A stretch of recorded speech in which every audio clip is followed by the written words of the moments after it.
प्राचीन समय पहले की बात है। एक बार भगवान शिव और माता पार्वती एक जंगल में बैठे हुए थे। सर्दियों की रात थी, बहुत ही ठंड पड़ रही थी। तब माता पार्वती शिवजी से कहती हैं कि प्राणनाथ, आज की रात निकालने के लिए ऐसा क्या किया जाए कि जिससे आज की रात निकल जाए। सर्दी भी बहुत भारी पड़ रही है। माता पार्वती कहती हैं कि कोई ऐसी कहानी सुनाओ जिससे हमारी यह आज की रात कट जाए। शिवजी अपनी पत्नी की बात सुनकर एक कहानी शुरू करते हैं कि तुम ध्यान से सुनो। मैं तुम्हें बहुत ही ज्ञानवर्धक और प्रेरणादायक कहानी सुनाने जा रहा हूं। ये कहानी बहुत ही ध्यान से सुनना, और जो भी मनुष्य इस कहानी को पूरा अंत तक सुनेगा और समझेगा, उसका कल्याण होगा और उस सुख, संपत्ति और सौभाग्य की प्राप्ति होगी। अब भगवान शिव कहते हैं कि यह कहानी एक राजा और उनकी पुत्रियों की है। यह बहुत समय पहले की बात है। एक राजा था जिसकी 7 पुत्रियां थीं।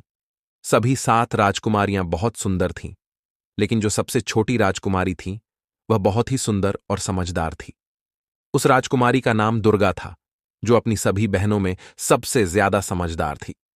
राजा की पहली पत्नी की मृत्यु हो गई थी। माता की मृत्यु के समय 7 पुत्रियां बहुत छोटी थीं। उसके बाद इन 7 राजकुमारियों के पालन पोषण की जिम्मेदारी राजा पर आ गई थी। राजा अपनी बेटियों को बहुत प्यार करता था। राजा उन सभी राजकुमारियों की बहुत अच्छे से देखभाल करता था। उन्हें माता और पिता दोनों का प्यार देता था। राजा चाहता था कि राजकुमारियों को ऐसा ना लगे कि उनकी मां नहीं है। वह उनके लिए तरह तरह के भोजन बनवा और अच्छे अच्छे कपड़ों का भी प्रबंध करता था। वह अपनी बेटियों का पालन पोषण अच्छे से करने की कोशिश करता था। अब धीरे धीरे राजकुमारियां बड़ी होने लगीं और वे अपने पिता राजा महाराज के लिए भोजन बनाकर रख देती थीं। जब भी राजा अपने मंत्रियों के साथ किसी राज्य के कार्य के लिए अपनी राजधानी से बाहर जाता, तो राजकुमारियां उनके लिए खाना बनाकर रास्ते के लिए उनके साथ भेज दिया करती थीं। धीरे धीरे समय बीत रहा था। उस राज्य में राजा का एक प्रधान सेवक था जिसकी मृत्यु हो गई थी। वे भी अपने पीछे अपनी पत्नी और एक छोटी लड़की को छोड़ गया था। अब वे दोनों प्रधान सेवक के बिना इस संसार में अकेली रह गई थीं। राजा की 7 लड़कियां अपने पिता के लिए भोजन तैयार करती थीं। जब वह राजकुमारियां भोजन तैयार कर रही होती थीं, उसी समय उस प्रधान सेवक की पत्नी, जो कि विधवा थी, उनके पास आती और राजा की बेटियों से थोड़ी सी आग मांगती थी। राजा की छोटी बेटी दुर्गा को वह औरत बिल्कुल भी पसंद नहीं थी। वह उसका अपमान कर देती थी और कहती थी कि अपने घर जाकर स्वयं आग जलाओ, तुम रोज रोज हमसे आग मांगने क्यों आ जाती हो।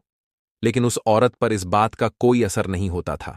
वह विधवा औरत प्रतिदिन उनसे आग मांगने के लिए आने लगी। उसे छोटी राजकुमारी कितना भी बेइज्जत और मना करती, लेकिन उस पर कोई असर नहीं होता था।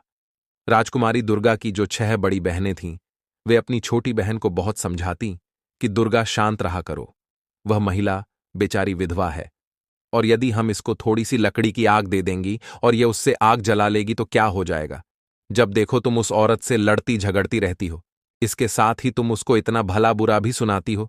इसमें उस बेचारी का क्या कसूर है। वह हमारे यहां आकर केवल हमारे चूल्हे से थोड़ी सी आग ही तो लेने आती है।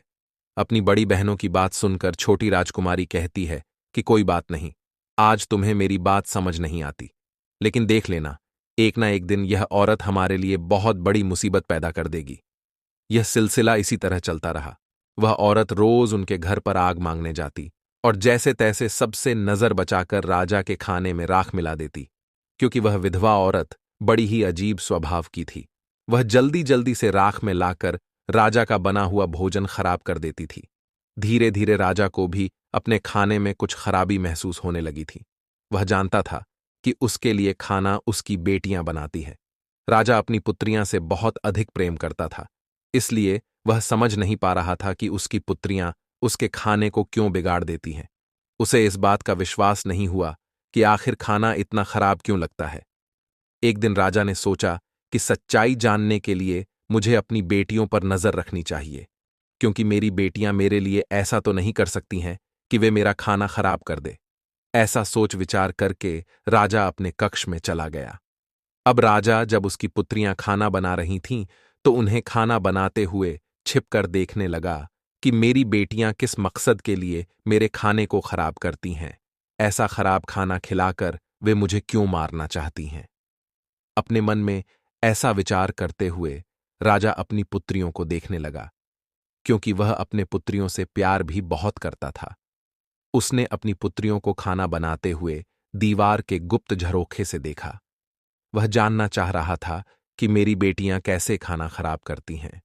उसके साथों बेटियां सावधानी से चावलों को धो रही थीं और बड़ी ही स्वच्छता से भोजन को तैयार कर रही थीं। जैसे ही सभी प्रकार के भोजन बनकर तैयार हो गए तो उसने देखा कि उसकी बेटियों ने बड़ी सावधानी और स्वच्छता के साथ भोजन को चूल्हे से दूर हटाकर रख दिया। इसके बाद राजा ने जो देखा उसे देखकर वह बड़ा ही आश्चर्यचकित हुआ। राजा ने देखा कि प्रधान की विधवा आग लेने के लिए उनके घर पर आई और उसने अपने घर पर भोजन को पकाने के लिए आग मांगी। तभी दुर्गा उस पर क्रोधित हो गई और उसे खड़खोटी सुनाने लगी। दुर्गा उससे कहने लगी, जब देखो मुंह उठाए आग मांगने चली आती है। फिर दुर्गा की दूसरी बहनों ने उसे समझाया, कोई बात नहीं, आग ही तो मांग रही है, तुम गुस्सा मत करो।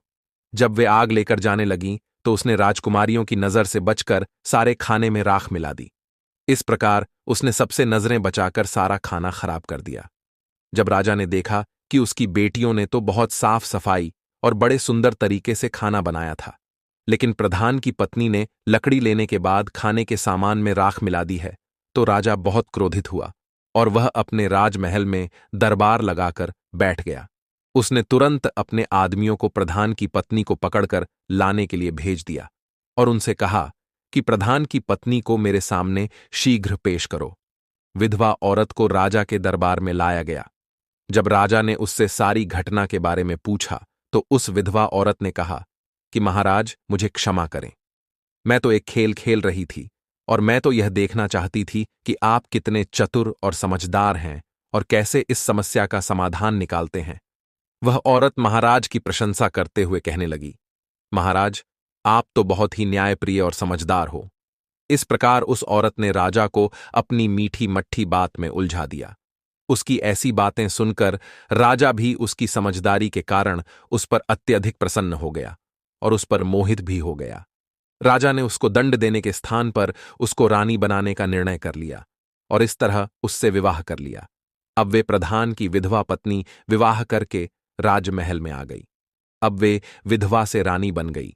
अब यह नई रानी राजा की पहली पत्नी से पैदा हुई, सातों बेटियों से बहुत अधिक नफरत और घृणा करने लगी। वह चाहती थी कि किसी भी प्रकार से यह सातों राजकुमारियां महल से निकल जाएं। राजकुमारियों को महल से निकालने के लिए वह नई नई साजिशें रचने लगी और विचार करने लगी। जैसे भी हो, उनको किसी भी तरह महल से भगा देने के बाद राजा की सारी धन संपत्ति के साथ साथ सभी प्रकार के ऐश्वर्य भी केवल उसके लिए ही होंगे। वे और उसकी अपनी पुत्री अब राज करेंगी।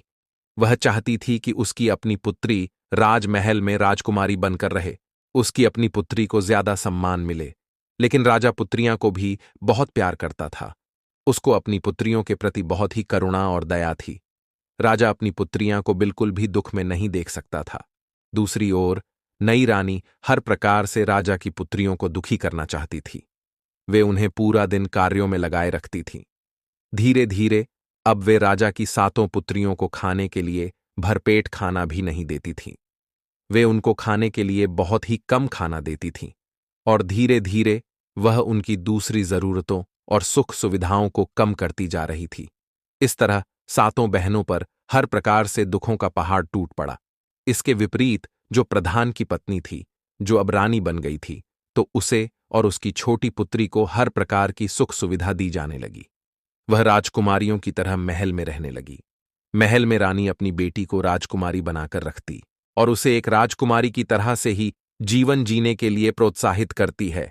रानी अपनी पुत्री के लिए अच्छे अच्छे भोजन बनाती है, अच्छे अच्छे कपड़े पहना और उसके लिए अच्छी अच्छी चीजों का संग्रह करती। उसने राजा की पहली पत्नी से जो 7 राजकुमारियां थीं, उन सभी को सभी प्रकार के सुखों से वंचित कर दिया।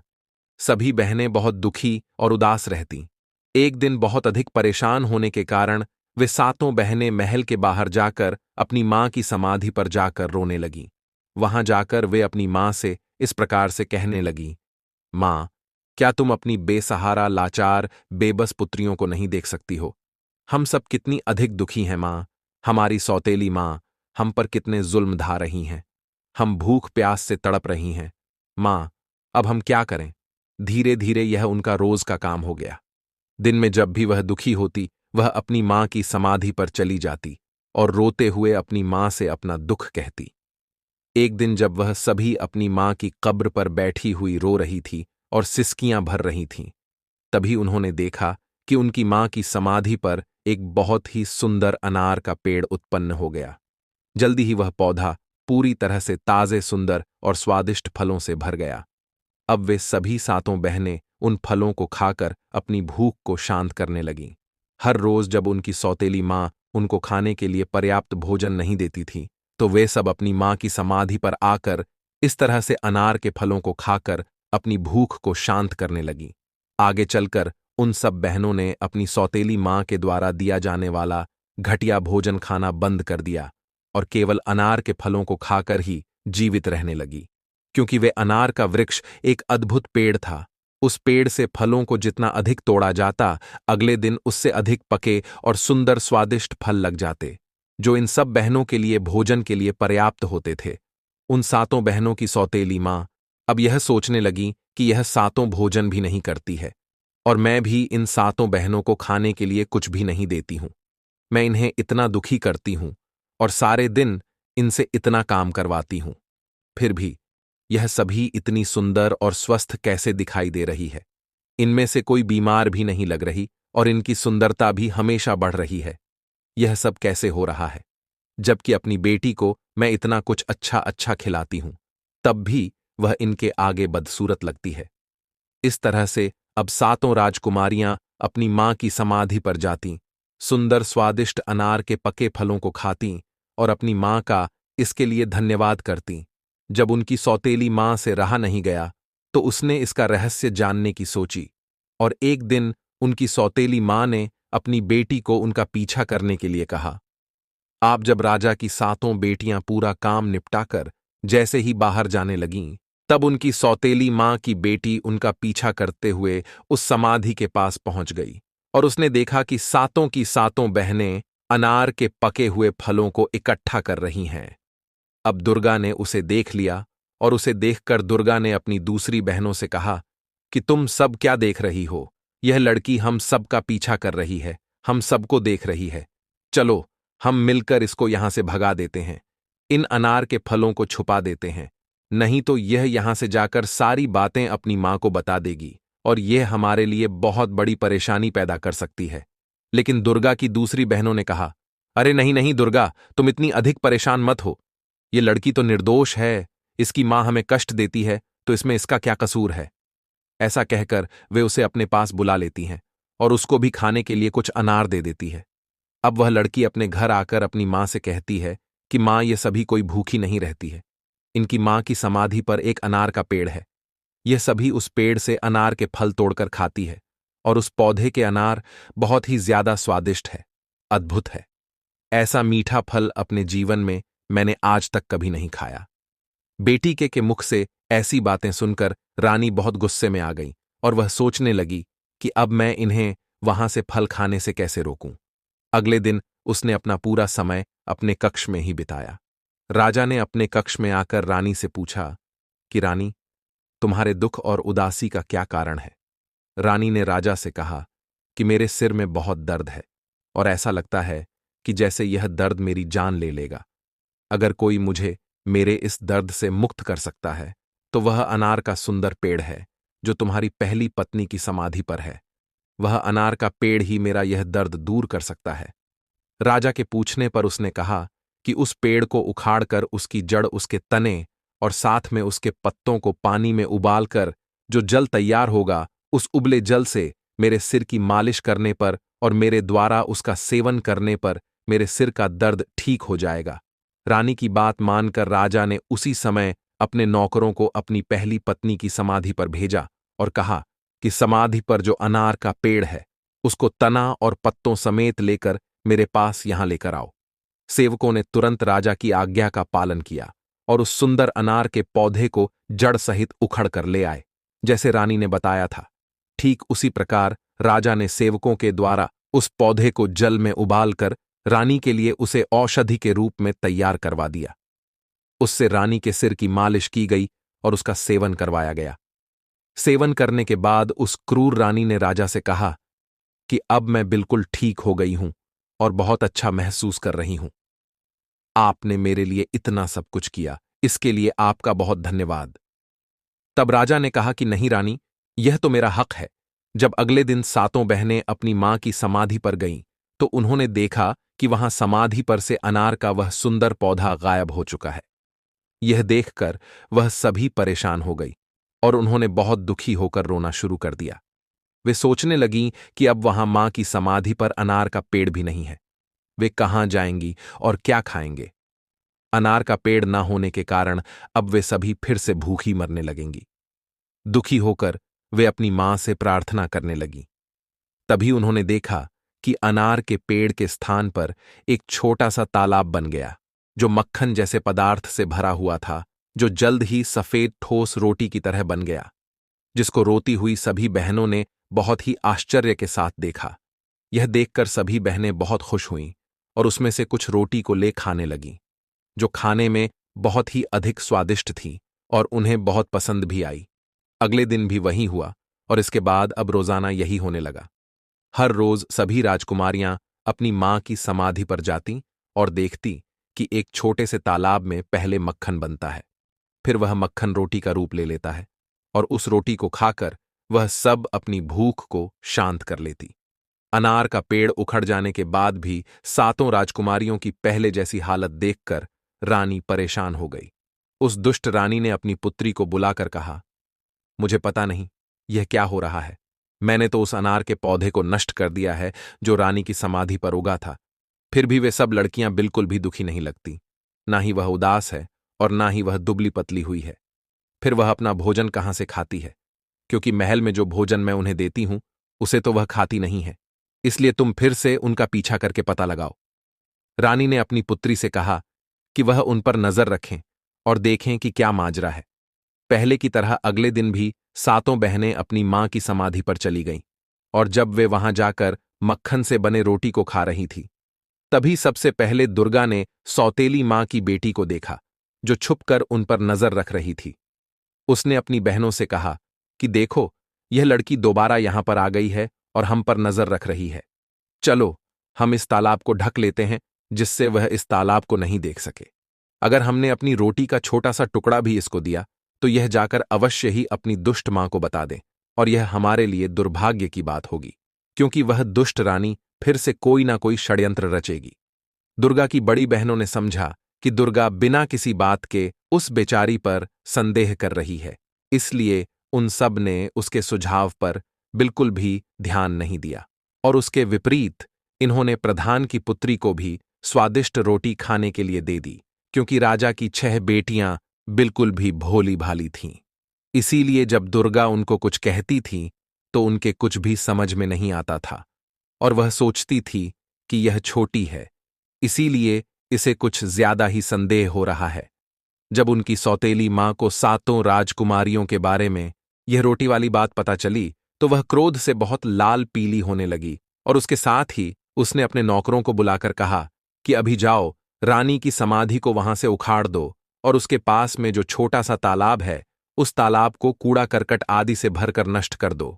अब जब सब राजकुमारी ने यह देखा कि उनकी मां की समाधि ही नहीं है तो वह बहुत ही ज्यादा दुखी हुई, जोर जोर से रोने लगी, क्योंकि अब तो उनके पास में कोई और चारा था ही नहीं। इस पर भी रानी संतुष्ट नहीं हुई। एक दिन रानी फिर से भयंकर बीमारी का बहाना करके अपने कक्ष में पड़ी रही और महाराज को बुलाया गया।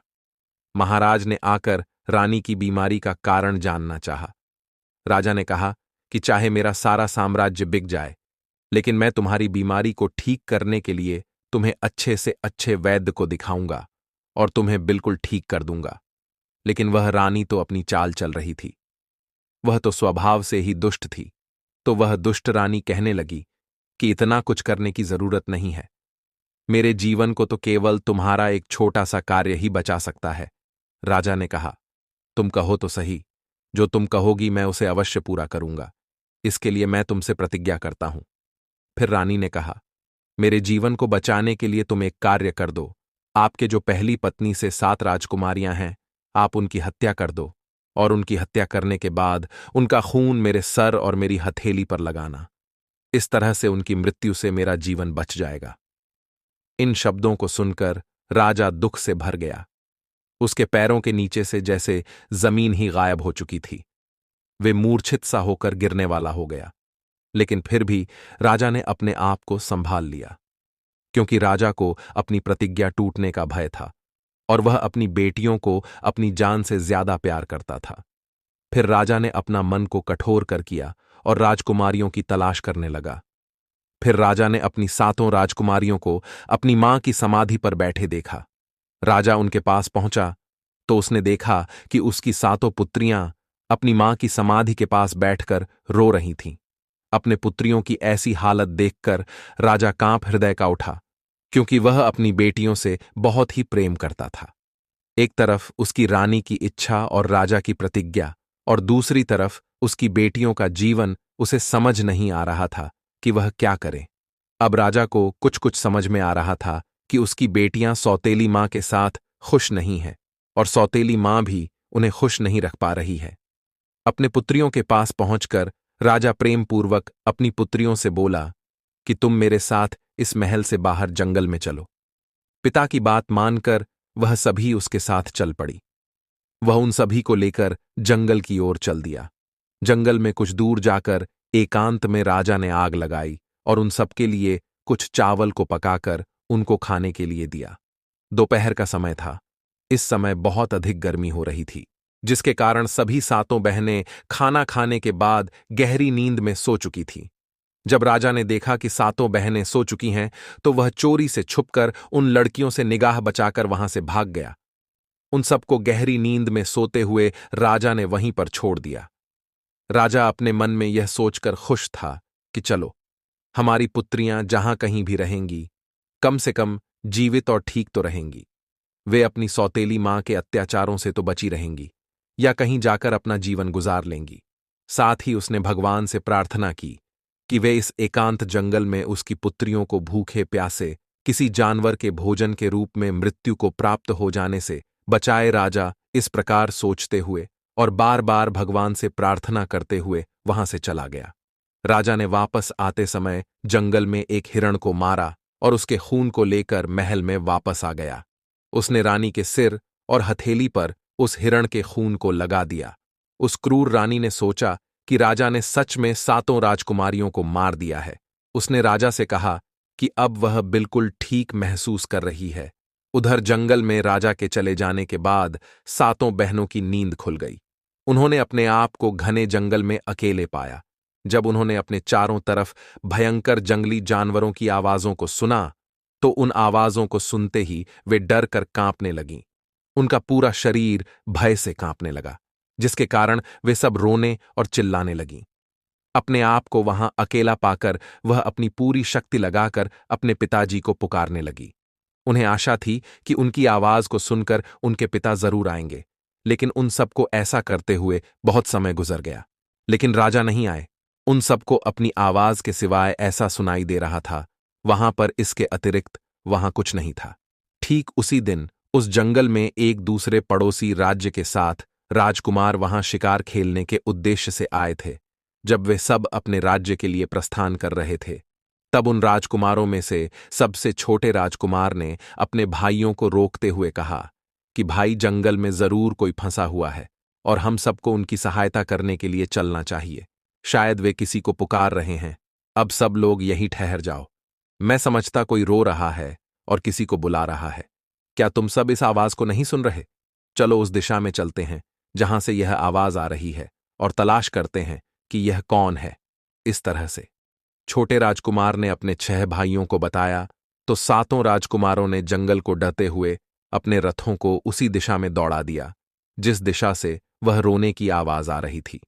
कुछ ही समय में वे 7 राजकुमार जंगल में उस जगह पर पहुंच गए जहां पर वे 7 बहनें विलाप करते हुए रो रही थीं। उन सबको इस तरह से विलाप करते हुए देखकर राजकुमारों को दया आ गई। सबसे बड़ा राजकुमार बहुत अधिक आश्चर्यचकित हुआ और उसने बड़ी ही व्याकुलता से उनसे पूछा कि तुम सब यहां पर कैसे फंस गई हो और तुम कौन हो। उन राजकुमारियों ने अपनी सारी कहानी उन सातों भाइयों को सुना दी। तब सातों राजकुमारों ने यह निश्चय किया कि भगवान की कृपा से यह सातों राजकुमारियां हमें मिली हैं। इनको हमें अपने साथ अपने राज्य में ले जाना चाहिए और इनके साथ विवाह करके इन्हें अपने साथ ही रखना चाहिए। इस तरह से सबसे बड़े राजकुमार ने सबसे बड़ी राजकुमारी से विवाह किया, दूसरे ने दूसरी राजकुमारी से। इस तरह से सातों राजकुमारों ने विवाह कर लिया। राजकुमार ने राजकुमारी दुर्गा से विवाह कर लिया, जो कि सबसे अधिक बुद्धिमान और सुंदर थी। सात राजकुमारों की शादी सात राजकुमारियों से हो गई। विवाह करने के बाद सातों राजकुमार अपने राज्य में वापस लौट आए। उनके वापस आने पर पूरे राज्य की प्रजा में खुशी की लहर दौड़ गई। करीब 1 साल बाद दुर्गा, जो सबसे छोटी राजकुमारी थी, उसको एक बेटा हुआ। बेटा होने पर परिवार के सब लोग खुश थे। उन्हें ऐसा लगता था कि लड़के का एक पिता नहीं बल्कि 7 पिता है और 7 माताएं हैं। वे सब उसे बहुत प्यार करते थे और सब मिलकर अपने बच्चे की तरह उसका पालन पोषण करते थे। इस तरह से धीरे धीरे समय बीतने लगा। वे बहुत खुश थे। इस तरह धीरे धीरे दुर्गा का बेटा 2 साल का हो गया। एक दिन सा राजकुमार ने अपने भाइयों से कहा कि शिकार खेलने का मन है, मैं शिकार पर जाना चाहता हूं। उसने अपनी पत्नी दुर्गा से भी कहा कि मैं शिकार पर जाना चाहता हूं। दुर्गा और अपने भाइयों से आज्ञा लेकर वह शिकार पर निकल गया, लेकिन कई दिन बीत जाने के बाद भी वह वापस नहीं आया। और दिन बीतते गए, लेकिन राजकुमार नहीं आया। यह कोई नहीं जान सका कि वह कहां चला गया और वापस क्यों नहीं आया। यह जानकर राजकुमारियों को बहुत दुख हुआ। जब उनके पति कहने लगे कि हम भी वहां जाएंगे और उसे ढूंढ कर लाएंगे, उसके भाइयों ने कहा कि वे अपने भाई के बारे में जाकर देखेंगे कि उसके साथ क्या हुआ और वह कहां चला गया है। वे सभी 6 राजकुमार छोटे राजकुमार की तलाश में राजमहल से निकल गए, लेकिन वे 6 भाई भी वापस नहीं आए। यह जानकर सातों राजकुमारियों को बहुत ही ज्यादा दुख हुआ। जब उनके पति वापस नहीं आए तो उनके मन में विचार आने लगे कि उनके पतियों को किसी ने जंगल में मार दिया या उनके साथ कुछ गलत हुआ है। धीरे धीरे कुछ और दिन बीत गए, लेकिन सातों भाइयों में से कोई भी वापस नहीं आया। एक दिन दुर्गा अपने पुत्र को सुला रही थी और सभी बहनें नीचे के कमरे में काम कर रही थीं। ठीक उसी समय कोई महल के दरवाजे पर आया, जिसने काला लबादा पहन रखा था। वह स्वयं को एक साधु बता रहा था और वह भिक्षा मांगने के लिए आया था। नौकरों ने कहा कि तुम महल के अंदर भिक्षा मांगने के लिए नहीं जा सकते। राजा के सभी पुत्र इस समय बाहर गए हुए हैं। हमको लगता है कि वे सब मर गए हैं और उनकी विधवाओं को तुम्हारे भिक्षा मांगने से परेशानी हो सकती है, इसलिए तुम अंदर मत जाओ। द्वारपाल ने उसे खूब रोकने की कोशिश की, लेकिन उस आदमी ने कहा कि मैं एक साधु हूं और साधु को भोजन खिलाना और साधु को भिक्षा देना कोई गलत काम नहीं है। लेकिन वास्तव में वह कोई साधु नहीं था। वे तो एक जादूगर था जिसका नाम मूषक था। जादूगर मूषक ऐसे ही महल में घुस रहा था और उसने वहां पर बहुत सी सुंदर वस्तु को देखा। अंत में वह उस कमरे में पहुंचा जहां राजकुमारी दुर्गा अपने छोटे से बेटे को पालने में सुला रही थी। उसको देखते ही जादूगर मूषक ने सोचा कि इतनी अधिक सुंदर औरत जो स्वर्ग की किसी अप्सरा की तरह है, आज तक उसने अपने जीवन में कभी भी नहीं देखी। राजकुमारी दुर्गा को देखकर जादूगर उस पर अत्यधिक मोहित हो गया और सीधा उसके पास चला गया। उसके पास जाकर उसने दुर्गा से कहा कि मैं तुमको पसंद करता हूं, अब मैं तुम्हारे साथ पूरी जिंदगी बिताना चाहता हूं। तुम मेरे साथ मेरे घर चलो, मैं तुमसे विवाह करना चाहता हूं। राजकुमारी दुर्गा अपने कमरे में इस प्रकार एक अनजान व्यक्ति को देखकर हैरान थी। ऊपर से वह व्यक्ति उससे इस प्रकार विवाह करने की बात कर रहा था। राजकुमारी दुर्गा ने कहा, मैं शादीशुदा हूं, मेरा पति है। मुझे डर है कि उसकी मृत्यु हो चुकी है। फिर भी मेरा यह छोटा सा बेटा है, जिसके लिए मैं निश्चित रूप से यही रहूंगी और इसका पालन पोषण करूंगी। दुनिया में जीने के लिए मुझे पति के अलावा मुझे अपने बेटे के सहारे की जरूरत है, जो मेरे पास है। मैं इसे छोड़कर कहीं भी नहीं जाऊंगी और न ही मुझे कोई और चीज की जरूरत है। अब उस जादूगर ने उसे बहुत से लोग लालच दिए, लेकिन राजकुमारी दुर्गा जादूगर की बात में नहीं आई और उसने कहा कि मैं इसके पिता को तलाश करूंगी, इसका पिता जरूर मिलेगा। लेकिन वह जादूगर ना सुनने की बिल्कुल भी आदत नहीं थी। उसे बहुत ही गुस्सा आया कि यह राजकुमार मेरे साथ विवाह करने के लिए राजी नहीं हो रही है। तो उसने उस राजकुमारी को बहुत बार समझाने की कोशिश की, लेकिन दुर्गा ने क्रोधित होकर मूषक जादूगर को वहां से जाने के लिए कह दिया। जादूगर मूषक दुर्गा पर बहुत क्रोधित हो गया और उसने दुर्गा को अपने जादू के बल पर एक छोटे से काले कुत्ते में बदल दिया। जादूगर मूषक ने कहा कि तू अपनी इच्छा से मेरे साथ नहीं चलेगी, तो मेरी इच्छा से, मेरी शक्ति से मेरे साथ चलेगी। जब उस जादूगर ने राजकुमारी दुर्ग को कुत्ता बना दिया, तो कुत्ता बनकर वे इधर उधर भागने लगी। बेचारी के पास कोई शक्ति भी नहीं थी जिससे वह अपनी दूसरी बहनों को बता सके कि उसके साथ क्या हुआ है। विवश होकर वह एक कुत्ते के रूप में अपनी विवशता लिए जादूगर मूषक के इशारे में चलने लगी। जादूगर मूषक जैसे ही महल के दरवाजे से पहुंचा तो द्वारपालों ने उससे पूछा कि तुमने इस छोटे से कुत्ते को कहां से लिया है। तो उस जादूगर ने जवाब दिया कि राजकुमारियों ने इस कुत्ते को मुझे एक उपहार के रूप में दिया है। यह सुनते ही द्वारपालों ने उसे कुछ कुछ भी पूछे बगैर महल के दरवाजे से बाहर जाने दिया। कुछ समय बाद दुर्गा की दूसरी बड़ी 6 बहनों ने अपने भांजे के रोने की आवाज सुनी तो उसके कमरे में गई, तो उन्होंने देखा कि वहां कमरे में कोई भी नहीं था। उन्होंने चारों ओर देखा, लेकिन उन्हें दुर्गा कहीं दिखाई भी नहीं दे रही थी। फिर उन्होंने सेवकों से पूछा, तो सबने उन्हें बताया कि कोई साधु आया था। उन्होंने उस साधु के काले कुत्ते के बारे में भी उनको बताया। राजकुमारियों ने अंदाजा लगा लिया कि जरूर दुर्गा के साथ कुछ बुरा हुआ है और वह कहीं चली गई है। उसके साथ जरूर कोई षड्यंत्र रचा गया है। अब धीरे धीरे समय गुजरता रहा।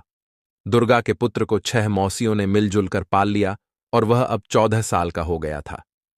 एक दिन उसकी मौस उसे अपने परिवार का इतिहास बताने लगी। राजकुमार ने सब कुछ ध्यान से सुना। अब राजकुमार अपने माता पिता और ताऊ के बारे में सुनकर बहुत दुखी हो गया। वह राजकुमार अपने माता पिता और अपने तावों को ढूंढने के लिए बहुत ही उतावला हो उठा। उसने अब सच लिया कि वह संसार में कहीं भी, किसी भी कोने में, जहां भी उसके परिवार वाले होंगे, वह उन्हें ढूंढकर जरूर लाएगा। उसने अपनी मौसियों को बताया कि वह अपने माता पिता और ताऊ को, यदि वह सब जिंदा मिल गए, तो सबको ढूंढकर अपने घर वापस लेकर आएगा। उसकी मसीहा कहने लगी कि बेटा, जो लोग जाने थे वह लोग चले गए, अब कहीं हम तुम्हें भी ना खो दे। हमने अपने पतियों और अपनी बहन को तो खो दिया, और अब हम तुम्हें खोना नहीं चाहती। उनकी तरह यदि तुम भी हमसे दूर चले गए तो हम किसके सहारे जिंदा रहेंगे, और जिंदा रहकर भी क्या करेंगे। तब राजकुमार ने अपनी मौसियों से कहा, तुम मुझे मत रोको। अगर यह संभव हुआ तो मैं अपने साथ अपने माता पिता और ताऊ को भी लेकर जल्दी ही वापस आऊंगा। फिर इस तरह से वह अपनी यात्रा पर चल पड़ा। लेकिन कई महीनों तक वह कुछ भी नहीं समझ सका कि किस प्रकार वह अपने सगे संबंधियों को तलाश करें। और अंत में जब उसने हजारों किलोमीटर की थकाने वाली यात्रा को पूरा किया, तब तक वे लगभग पूरी तरह से निराश हो चुका था। उसको अपने माता पिता और ताऊ के बारे में किसी प्रकार की कोई भी सूचना प्राप्त नहीं हुई थी। इसी बीच में एक ऐसे देश में पहुंच गया जो पूरी तरह से पत्थरों का देश था। वहां पर पत्थर की कठोर इमारत थी, जिसके एक किनारे पर एक छोटा सा मकान बना था जिसमें एक माली रहता था। जब वह उस इमारत को देख रहा था, तभी माली की पत्नी ने उसको देख लिया और भागकर उस घर से बाहर आ गई और कहने लगी, अरे बच्चे, तुम कौन हो और तुमने इस खतरनाक स्थान पर आने की हिम्मत कैसे की? उस लड़के ने कहा कि मैं एक राजा का बेटा हूं। मैं यहां अपने माता पिता और अपने ताऊ को ढूंढने आया हूं। मेरी मां को एक जादूगर डरा धमकाकर कुत्ता बनाकर अपने साथ ले गया है।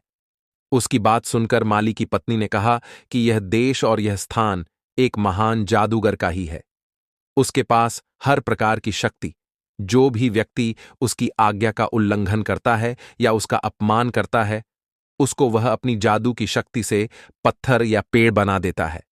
तुम यहां पर जो सभी प्रकार के पेड़ और पत्थर देख रहे हो, ये सब कभी जीवित प्राणी थे।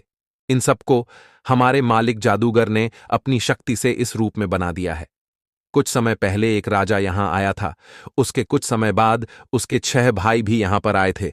जादूगर ने उन सबको पत्थर और पेड़ में बदल दिया।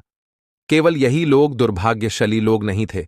इनके अतिरिक्त एक बहुत सुंदर रानी जिसको उसने इस बड़ी इमारत में कैद करके रखा है, जिसको जादूगर ने पिछले 12 सालों से कैद करके रखा है। जादूगर उससे विवाह करना चाहता है, लेकिन वह जादूगर से नफरत करती है और वह जादूगर को अपने हाथ भी नहीं लगाने देती है। माली की पत्नी की बातें सुनकर छोटे राजकुमार ने विचार किया, अवश्य ही यह सब मेरे माता पिता और मेरे ताऊ ही हैं। आखिरकार अंत में मैंने उन सबको खोज ही लिया जिसके लिए मैं इतने समय से भटक रहा था। इसके बाद उसने अपनी कहानी उस माली की पत्नी को बताई और उससे प्रार्थना की कि वह उसकी सहायता करें। उसने उस माली की पत्नी से कहा कि वह उसे उन बेकसूर और लाचार लोगों के बारे में और अधिक जानकारी दें। उसने माली की पत्नी से विनती की कि वह उन बेकसूर लोगों को उस जादूगर से बचाने में उसकी मदद करें। माली की पत्नी ने उसकी बात सुनकर उसका साथ देने के लिए उस वादा कर दिया। उसने सोचा कि हो सकता है कि इसकी मदद करके हम भी इस जादूगर से बच जाएं, क्योंकि वह भी उनके जुल्मों के शिकार थे। इसलिए उसने उस लड़के का साथ देने के लिए हामी भर ली। अब माली की पत्नी ने उसको अपना रूप बदलने के लिए कहा। उसने सुझाया कि तुम अपना रूप बदल लो, कहीं जादूगर ने तुमको देख लिया तो वह तुम्हें भी पत्थर में बदल देगा। राजकुमार तैयार हो गया और माली की पत्नी ने उस राजकुमार को अपनी एक धोती पहना दी और उसे बता दिया कि आज से तुम सबकी नजरों में मेरी पुत्री हो। उसके थोड़े समय बाद ही एक दिन जैसे ही जादूगर मूषक अपने सुंदर बगीचे में घूम रहा था, तभी वहां एक छोटी लड़की को देखकर उस जादूगर ने माली की पत्नी को अपने पास बुलाया और उससे पूछा, वह लड़की कौन है? तो माली की पत्नी ने कहा कि वे उसकी पुत्री हैं। इस तरह से जादूगर और राजकुमार की पहली मुलाकात हुई। राजकुमार एक लड़की के भेष में जादूगर से अपनी पहचान छुपाकर मिलता है और जादूगर उसको देखकर उससे कहता है कि तुम बहुत ही सुंदर हो। कल तुम वहां बड़ी इमारत में रहने वाली सुंदर औरत के लिए मेरा पहला उपहार लेकर जाओगी। जादूगर की बात सुनकर छोटा राजकुमार बहुत खुश हो गया कि कल वह अपनी मां के लिए कोई उपहार लेकर जाएगा। जादूगर से मिलने के बाद वह तुरंत माली की पत्नी के पास गया और इस बारे में उसने उसको बताया और विचार विमर्श करने के बाद उसने निश्चय किया कि वह इसी भेष में रहेगा, क्योंकि इस भेष में उसको कोई पहचान नहीं सकता। उसने निर्णय लिया कि उचित अवसर आने पर वह अपनी मां को छुड़ा लेगा। जब दुर्गा की शादी राजकुमार के साथ हुई थी तो राजकुमार ने उसको एक छोटी सी अंगूठी दी थी जिस पर उसका नाम लिखा हुआ था। उस अंगूठी को दुर्गा ने तब अपने पुत्र की उंगली में पहना दिया जब उसका पुत्र बहुत छोटा सा बच्चा था। जब उसका पुत्र समय के साथ बड़ा हुआ तो उसकी मौसियों ने उस अंगूठी का आकार राजकुमार की उंगली के आकार का बनवाकर उसकी उंगली में पहना दिया। इस तरह से वह अंगूठी उस राजकुमार ने अपनी उंगली में अभी भी पहन रखी थी। माली की पत्नी ने राजकुमार को बोला कि तुम इसे गुलदस्ते में छिपा कर रख दो, जिसे देखकर तुम्हारी मां तुम्हें पहचान जाए, और कहा कि यह सब शीघ्र यथाशीघ्र बिना किसी समस्या के, बिना किसी कठिनाई के संभव नहीं होगा, क्योंकि एक दरबान हमेशा बेचारी राजकुमारी दुर्गा के ऊपर नजर रखता था।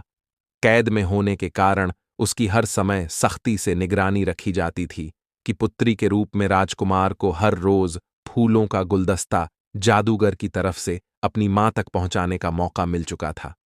अब वे हर रोज फूलों का गुलदस्ता रानी तक पहुंचाने लगा। जादूगर की एक दासी हमेशा उसकी मां के कमरे में रहती थी। अंत में एक दिन किस्मत ने उस राजकुमार का साथ दिया और उसको एक ऐसा मौका मिल गया जब कमरे में उसकी मां के अतिरिक्त और कोई दूसरा व्यक्ति नहीं था। जब कोई भी उसको नहीं देख सकता था तो उसने अपनी उंगली में पहनी अंगूठी को निकालकर उसे फूलों के गुलदस्ते में बांधकर अपनी मां दुर्गा के कदमों में डाल दिया। इस अंगूठी के जमीन पर गिरते ही आवाज आई।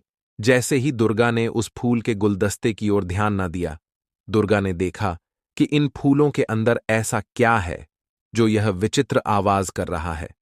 ध्यान से देखने पर उसने एक छोटी सी अंगूठी को फूलों के साथ बंधे हुए पाया। उस अंगूठी को पहचानते ही जब उसने फूलों का गुलदस्ता लाने वाली लड़की की ओर देखा तो लड़की बने राजकुमार ने उसे अपने बारे में बताया। अपने पुत्र द्वारा बताई गई सारी कहानी पर उसको तुरंत विश्वास हो गया। राजकुमार ने अपनी मां से कहा कि कितनी खोज करने के बाद उसने उनको प्राप्त कर लिया है और उसे बचाने की कोशिश कर रहा है। अपने जीवन को खतरे में डालकर वह अपने माता पिता और ताऊ को दुष्ट जादूगर मूषक से मुक्त कराकर ले जाएगा। उसकी मां ने उसको बताया कि उसे इस जादूगर ने पिछले कई सालों से किस तरह से कैद कर रखा है। और उसने इस इमारत के सारे दरवाजों को भी बंद करके रखा है, क्योंकि वह मुझसे विवाह करना चाहता है। मैंने उससे विवाह करने के लिए मना कर दिया। बेटे ने कहा, मां, तुमने इस जादूगर से इतने सालों तक केवल कठोरता और क्रोध से बात की है। तुम जादूगर से कहो कि मैंने इतने लंबे समय तक अपने पति का शोक किया। अब मैं तुमसे शादी करने को तैयार हूं। इसके बाद दोनों मां बेटा बैठकर अपनी योजना बनाने लगे और उसको अंजाम देने के बारे में सोचने लगे। बेटा कहता है, इसके बाद आप यह पता लगाना कि उसकी शक्ति क्या है और क्या वह अमर है या उसे मार डाला जा सकता है। दुर्गा ने अपने बेटे की सलाह को मानने का निश्चय किया और अगले दिन मूषक जादूगर के लिए उसी प्रकार से संदेश भिजवा दिया जैसा उसके पुत्र ने सुझाव दिया था। जादूगर मूषक यह सुनकर बहुत प्रसन्न हुआ और वह जल्द से जल्द शादी करने के लिए कहने लगा। उसके बाद जादूगर मूषक ने दुर्गा से महल में चलने के लिए विनती की, लेकिन दुर्गा ने उसको कहा कि इससे पहले कि वह उससे शादी करे, उसे उसको अधिक समय देना चाहिए ताकि वह आपस में और परिचित हो सके। और उसने कहा कि दुश्मनी जितनी लंबी होती है, दोस्ती होने के बाद उनकी दोस्ती का स्तर और भी मजबूत हो सकता है। इसके बाद दुर्गा ने जादूगर से पूछा, क्या आप पूरी तरह से अमर हैं? क्या आपको कभी मृत्यु छू नहीं सकती? क्या आप मानव जाति को महसूस करने के लिए एक महान जादूगर है? तब जादूगर ने कहा, तुम ये क्यों पूछ रही हो? तो रानी ने जवाब दिया कि शद करके आपकी पत्नी बनने से पहले मैं आपके बारे में सब कुछ जानना चाहती हूं। यदि कोई आपदा आपके ऊपर आ गई तो मैं उसे कैसे काबू करूंगी? पहले पति और पहले पुत्र को तो मैंने खो दिया, लेकिन अगर मैं तुमसे शादी करूंगी और मैं तुम्हें खो दूंगी तो मैं किसके सहारे रहूंगी? मूषक जादूगर ने कहा कि यह सच है, मैं दूसरे के रूप में नहीं हूं। यहां से बहुत दूर कई मील की दूरी पर एक घना जंगल है। उस घने जंगल के बीच में एक बड़े पौधे के नीचे एक छोटा सा पिंजरा, जिसमें एक हरे रंग का तोता रहता है। उसी तोते के जीवन पर मेरा जीवन निर्भर है। उस तोते के मर जाने से ही मैं मरूंगा। जादूगर ने कहा, हालांकि यह काम असंभव है। तोते को किसी प्रकार से चोट नहीं पहुंचाई जा सकती। उस तोते को सुरक्षित बनाए रखने के लिए मैंने वहां पर बहुत सारे लोगों को नियुक्त कर दिया है। जो भी उस जगह के आसपास नजर, उसे तुरंत मार दिया जाएगा। दुर्गा की जो बातें उस दुष्ट जादूगर से हुई थीं, वह सब बातें उसने अपने पुत्र को बता दी। लेकिन बेटे की जान को खतरे में पड़ता देखकर रानी ने उस तोते को पाने का विचार भूलने के लिए कहा। जादूगर के डर से दुर्गा को अपने पुत्र को वहां जाने से मना करना पड़ा। अपनी मां के डर को समझने के बावजूद राजकुमार ने जवाब दिया, मां, जब तक मैं उस तोते को कैद करके नहीं लाता, तब तक मेरे पिता और मेरे ताऊ उस दुष्ट जादूगर की कैद से मुक्त नहीं हो सकते। डरो मत, मैं जल्दी वापस आऊंगा। जादूगर से अच्छे से बातें करना, हंसकर बोलना। अब राजकुमार अपनी मां को जल्दी ही वापस आने का वचन देकर तोते की तलाश में निकल गया। थकाने वाली कई मील की लंबी यात्रा के बाद आखिर में राजकुमार एक बहुत बड़े और घने जंगल में पहुंच गया। जब वह पहुंचा, तब तक लंबे समय में लगातार चलते रहने के कारण वह बुरी तरह से थक चुका था। वहां जंगल में वे एक बहुत ही बड़े पेड़ के नीचे आराम करने लगा और कुछ ही समय में ठंडी हवा चलने के कारण उसको नींद आ गई। अब राजकुमार ने वहां पर देखा कि पास में दो दानव बड़े आराम से सो रहे हैं और उनके पास भी एक बड़े पेड़ पर एक तोते का पिंजरा है। इसके बाद राजकुमार ने चुपके से उस तोते आप के पिंजरे को उठा लिया। इसके बाद राजकुमार ने अपनी वापसी की यात्रा को शुरू कर दिया और वह तब तक चलता रहा जब तक कि वह एक बार फिर से उस दुष्ट जादूगर मूषक के महल तक नहीं पहुंच गया। वह महल के दरवाजे के पास नीचे बगिया में बैठकर उस तोते के साथ खेलने लगा। जब जादूगर मूषक ने उसे अपने महल की खिड़की से देखा और तुरंत भागकर उस राजकुमार के पास आया और कहा, मेरे बच्चे, तुम इस तोते को कहां से लेकर आए हो? तुम इस तोते को मुझे दे दो, इसके लिए मैं तुम्हें बहुत धन दौलत दूंगा। लेकिन राजकुमार ने जादूगर को मना कर दिया। राजकुमार ने कहा कि नहीं, मैं अपने तोते को तुम्हें नहीं दे सकता। यह कई सालों से मेरा प्रिय पालतू पक्षी है। फिर जादूगर ने कहा, अगर यह तुम्हारा पुराना और मनपसंद प्रिय पालतू पक्षी है तो मैं समझ सकता हूं, तुम इसको मुफ्त में तो दोगे नहीं। बताओ, तुम इस तोते की क्या कीमत लोगे? तुम जो कीमत लगाओगे वह मैं तुम्हें दूंगा।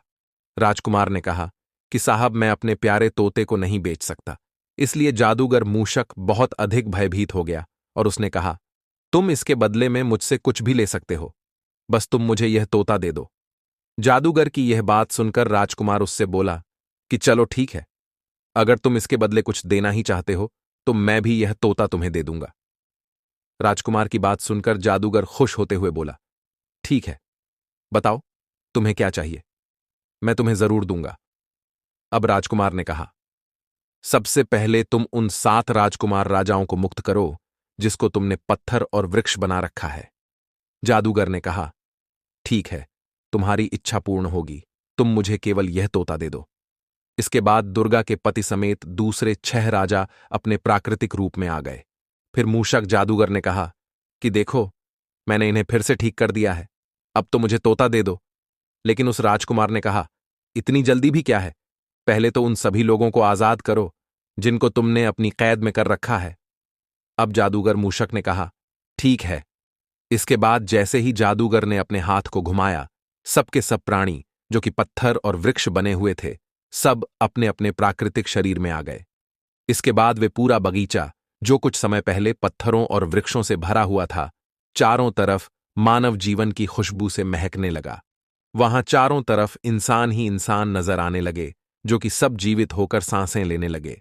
राजा, पंडित, नौकर, चाकर, सेवक, सरदार, गाय, भेड़, बकरी, हाथी, सैनिक, न जाने क्या क्या ताकतवर पुरुष व सुंदर आभूषणों से सुसज्जित औरतें, सैनिक सब जीवित हो गए। अब जादूगर अपने दोनों हाथ जोड़कर रोते हुए राजकुमार से विनती करने लगा कि तुम मुझे यह तोता दे दो। राजकुमार ने उस तोते को बहुत ही शक्ति से पकड़ लिया और उसके एक पंख को जोर लगाकर उसके शरीर से अलग कर दिया। इसके साथ ही जादूगर का दाहिना हाथ उसके शरीर से अलग हो गया। फिर जादूगर मूषक ने अपने बाएं हाथ को फैलाकर राजकुमार से कहा कि आप यह तोता मुझे दे दो। उसके बाद राजकुमार ने उस तोते के बाएं पंख को उसके शरीर से तोड़कर जादूगर की तरफ फेंक दिया, जिससे जादूगर का बायां हाथ भी उसके शरीर से टूटकर दूर गिर गया। इसके बाद भी वह चिल्लाता रहा कि मुझे मेरा तोता दे दो। अब जादूगर अपने घुटनों पर गिर गया। फिर राजकुमार ने उस तोते की जान ले ली। अब वह जादूगर मूषक मर मर चुका था। इसके मरते ही वह तोता जादूगर मूषक के चंगुल से आजाद हो गया और वह वापस जिंदा होकर उड़ने लग गया। अब सब लोगों ने मिलकर उस जादूगर का अंतिम संस्कार कर दिया। इसके बाद राजकुमार के पिता ने अपनी पत्नी दुर्गा को बड़ी इमारत से मुक्त किया और इस तरह से राजकुमार अपने सभी संबंधियों के साथ अपने देश के लिए चला गया। दूसरे सभी लोग भी अपने अपने घरों की तरफ चले गए। इस तरह से राजकुमार ने अपने माता पिता और ताऊ को उस दुष्ट जादूगर की कैद से आजाद कर लिया। अब वे सभी एक सुखी जीवन जीने लगे। उसकी मौसिया, जो उन सभी का इंतजार कर रही थी, वह भी अपने पतियों को देखकर बहुत खुश हो गई और सुख से अपना जीवन व्यतीत करने लगी। अब 7 रानी ने अपने राजाओं को बताया कि कैसे उनकी सौतेली मां का अपमान करती थीं और उन्होंने उनकी जिंदगी बर्बाद करने की पूरी कोशिश की थी। अब सभी राजाओं ने कहा कि चलिए रानियों, हम लोग सब आपके पीहर चलते हैं। वह सब लोग उस राज्य में जाते हैं और जब राजा को पता चलता है कि उसकी 7 बेटियां अपने पतियों के साथ में यहां आ रही हैं, तो वह बहुत ही खुश हुआ और जब वह उनसे मिला तो अपने आंसू रोक नहीं पाया और जोर जोर से रोने लग गया और कहा कि बेटा, मुझे माफ कर दो, मैं तुमसे बहुत प्यार करता था सबसे, लेकिन मैं क्या करूं, मेरी भी मजबूरी थी, इसीलिए मैंने तुम्हें जंगल में छोड़ दिया। मुझे उसकी बातों में नहीं आना चाहिए था, लेकिन पता नहीं मैं उनकी बातों में कैसे आ गया और आप लोगों को जंगल में छोड़ आया। इसके लिए आप मुझे माफ कर दीजिए। तब राजकुमारियों ने कहा कि नहीं पिताजी, कोई बात नहीं, हम बहुत खुश हैं। विधि का विधान ही ऐसा होता है कि कोई कर्मों के फल से नहीं बच सकता। हमारे भी कोई बुरे कर्म हुए होंगे जिनके कारण हमें यह सब झेला पड़ा, और विधि का विधान भी देखिए, अगर आप हमें जंगल में नहीं छोड़ते तो हम राजाओं से कैसे मिलते। अब राजा अपनी बेटियों से मिलकर बहुत ही खुश हुआ और उसने कहा कि बेटा, तुम्हारी सौतेली मां ने तुम्हारे साथ गलत किया था। इसी के कारण जिस दिन मैं तुम्हें जंगल में छोड़कर वापस आया था, उसी रात को सौतेली मां को पता नहीं अचानक से क्या हो गया और वह जलकर मर गई।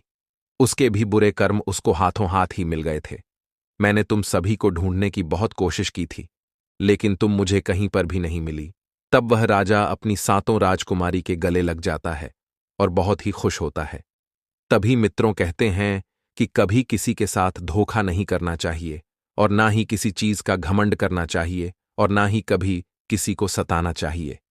अब शिव जी माता पार्वती से कहते हैं कि देखो पार्वती, कोई भी अपने कर्मों के फल से नहीं बच सकता और हमें हमेशा अपनी बुद्धि से काम करना चाहिए और कभी भी घबराना नहीं चाहिए और विपरीत परिस्थितियों में सभी का साथ देना चाहिए और कभी भी किसी को सताना नहीं चाहिए और सभी के साथ में प्यार से मिलजुल कर रहना चाहिए। तो दोस्तों, कमेंट में बताओ कि आपको यह कहानी कैसी लगी, और अगर आपके मन में कोई सवाल हो या फिर आपको कोई नई टॉपिक पर वीडियो चाहिए तो आप हमें कमेंट कर सकते हैं। और ऐसे ही वीडियो और पाने के लिए हमारे चैनल आध्यात्मिक संग्रह को सब्सक्राइब करें।